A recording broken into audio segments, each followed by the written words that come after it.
अर्जुन महाभारत युद्ध के सर्वश्रेष्ठ धनुर्धारियों में से एक, जिनके पराक्रम से कोई भी अनभिज्ञ नहीं होगा। महारथी अर्जुन, जिनके महाभारत में सारथी स्वयं भगवान श्री कृष्ण बने थे। वो महातेजस्वी अर्जुन, जिससे भगवान शिव प्रसन्न होकर के पूरे ब्रह्मांड का सबसे शक्तिशाली अस्त्र पशुपतास्त्र देने के साथ साथ उनको व्यक्तिगत रूप से प्रशिक्षित भी किया। वही पशुपतास्त्र जो कि ब्रह्मांड के सभी बड़े अस्त्रों का तोड़ है। वही महारथी अर्जुन, जिसके बारे में कहा जाता है कि अगर युद्ध भूमि में स्वयं त्रिदेव ब्रह्मा, विष्णु और महेश उनके सामने आ जाएं, तो उनका सामना करने का सामर्थ्य अर्जुन में था। वो बात अलग है कि अर्जुन उनके साथ कभी द्वंद्व नहीं करते, क्योंकि वो त्रिदेव को अपना आराध्य मानते हैं। महापराक्रमी, तेजस्वी और महारथी अर्जुन को आखिर क्यों बनना पड़ा था किन्नर? अर्जुन के साथ ऐसा क्या हुआ था ताकि अर्जुन को किन्नर बनने पर विवश हो गए? जानेंगे इसका जवाब इस वीडियो में, तो बने रहिए हमारे साथ इस वीडियो के आखिरी तक। और अगर आप हमारे चैनल पर नए हैं तो चैनल को सब्सक्राइब अवश्य कर दीजिए। तो आइए जानते हैं। एक बार की बात है, जब अर्जुन इंद्रदेव से मिलने स्वर्गलोक गए, तब वहां उर्वशी नामक अप्सरा नृत्य कर रही थी, जो कि स्वर्गलोक के सभी अप्सराओं से श्रेष्ठ मानी जाती है। वह स्वर्गलोक में नृत्य कर रही थी, तभी अर्जुन वहां पहुंचे।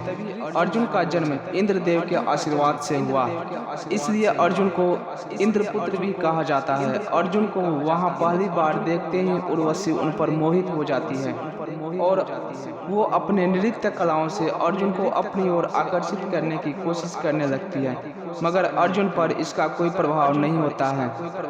तब अंत में उर्वशी अर्जुन को स्वयं से प्रेम करने का निमंत्रण देती है, मगर अर्जुन उसे इनकार कर देते हैं। तब उर्वशी अपने इस अपमान से क्रोधित हो जाती है और अर्जुन को श्राप दे बैठती है कि हे अर्जुन, जिस सौंदर्य और पुरुषत्व के कारण तुमने मुझ उर्वशी नामक अप्सरा को ठुकराया है, तो मैं उर्वशी तुम्हें श्राप देती हूँ कि तुम पृथ्वी पर एक किन्नर बनकर जीवन व्यतीत करोगे। तब अर्जुन ने उर्वशी से कहा कि हे देवी, आप मेरे पूर्वजों में से एक से विवाह की थी, जिस कारण आप मेरी माता हुई, और एक पुत्र अपने माता से यौवन प्रेम कैसे कर सकता है? ये सुन उर्वशी का क्रोध शांत हुआ। तब उर्वशी ने कहा कि हे अर्जुन, मैं अपना श्राप तो वापस नहीं ले सकती, मगर इतना जरूर कर सकती हूँ कि आपको सिर्फ 1 वर्ष तक एक किन्नर बनकर रहना होगा, और वह आप अपनी इच्छा से जब चाहें मेरे श्राप की अवधि काट सकते हैं। और उर्वशी ने अर्जुन को आशीर्वाद देते हुए कहा कि मेरा श्राप भी आपके जीवन में वरदान सिद्ध होगा।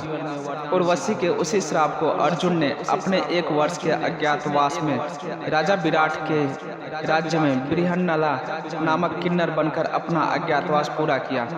और यही रूप अज्ञातवास के आखिरी दिन अर्जुन के लिए वरदान साबित हुआ, जब दुर्योधन अपनी सेना के साथ पांडव की खोज में राजा विराट के नगर में प्रवेश करने आया।